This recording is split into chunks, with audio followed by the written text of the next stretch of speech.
Result घ्यायला आला असेल. शेवटच्या दिवशी आला आणि काय करून गेलाय बघा. तिथं शाळेची घंटा होती, आता घंटा काय राहिली नाही. संडासाच्या पायरीवर बादली ठेवतो वाकून, जोशी सरांचं नाव घेतो 4 थेंब टाकून. बघा ना सर, आपल्याबद्दल फळ्यावर काय लिहिलंय ते. आंघोळीला गेले की चड्ड्या पळवतो. दगडूक चांगलं शाळेचं नाव काढ म्हणून. बघा काय काढल्या.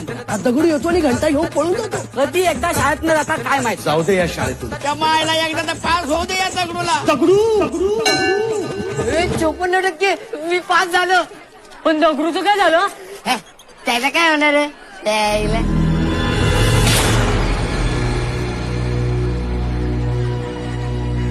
काय बोलला तू. आपण नापास भेंडी. मागच्या टाइमला पण तू असा सगळा तोंडात